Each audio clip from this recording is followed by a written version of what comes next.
Hey guys, Clay Westfall with Bushbacker Bait Company, and I'm on my second video of a two-part answer series for a viewer question. And so the second question that I have here is how to get your bait to the desired depth. And I'm going to approach that from two distinct positions. Number one is when you're horizontal fishing, and number two is when you're vertical fishing. And so in my horizontal fishing example, I'm going to start with like a Texas rig worm. So the main thing before we even get started and make that cast is you want to make sure that you have ideally like a really high grade, ultra dense, sensitive metal that you're using as your sinker, which would be like a tungsten. That is super important because it helps you telegraph the bottom and it lets you know where you're at within that water column, and you get very instantaneous feedback versus like a lead, which requires a lot larger sinker to have the same amount of weight because its density is less, and also it doesn't transmit the features of the bottom as well. And so you want to have that tungsten weight, very important. Number two is you want to have a very sensitive line. So I want to have a very supple, limp, light, high grade, like a fluorocarbon line. And you can have like one of the go-to for me is like a Tatsu made by Seagar. It's a really premium line, but you get every ounce that you pay for with that. So the tungsten weight, the high grade line, and then the third piece would be the highly sensitive rod. So you could get real quickly, you could spend quite a bit of money on a high grade rod like a G Loomis, anything that has a real high modulus. So I guess it's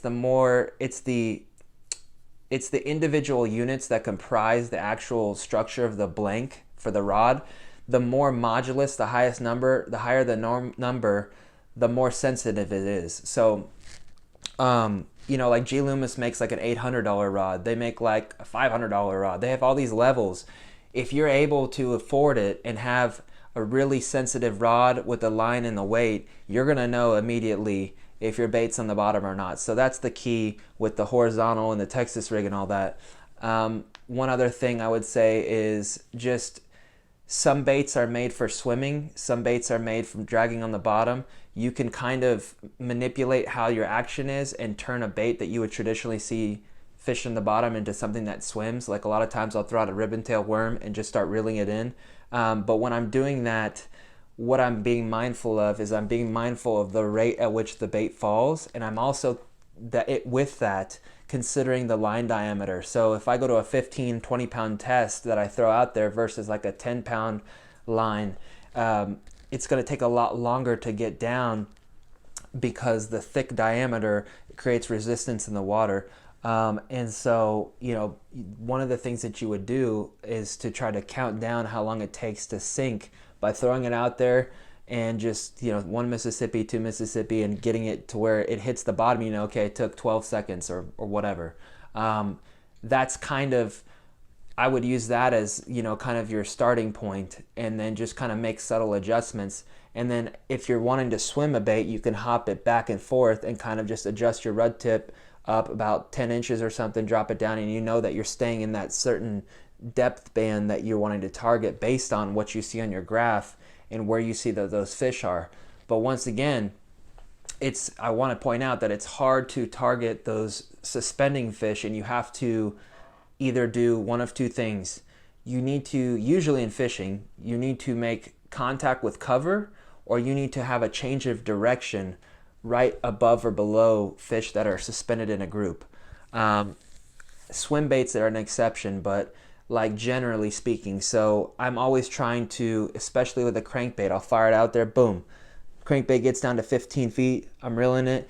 And if that arc that crankbait takes at the time that it's returning to the boat happens to be, that J happens to be right in front of the fish, that's a trigger.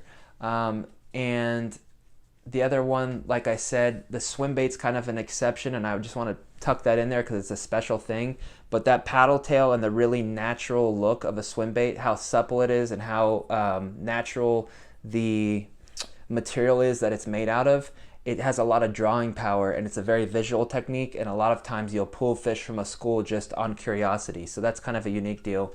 And then the other thing that I wanted to point out and I was transitioning into with the counting down technique is when you're vertical fishing. That's so important. You wouldn't want to be horizontal fishing necessarily with the drop shot because you don't have that staying power that you do when you're directly over the top of a group of fish, and you can keep that jigging like that bait right in front of them. You know, with horizontal, it's a lot harder to control, and you don't get the same action that you would as if you were vertical. And I'm just speaking on the drop shot in particular.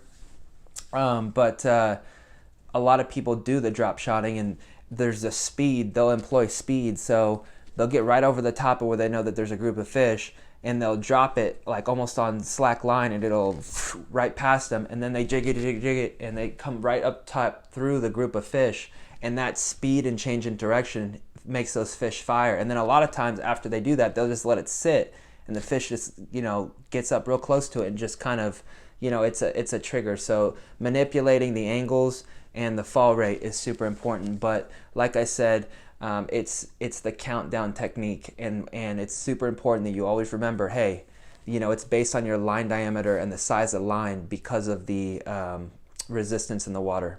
So I hope that helps to answer these viewer questions. That's part 2 of 2, and come back for more. I should have some great info coming shortly, and I appreciate you tuning in to Bushwhacker Bait Co.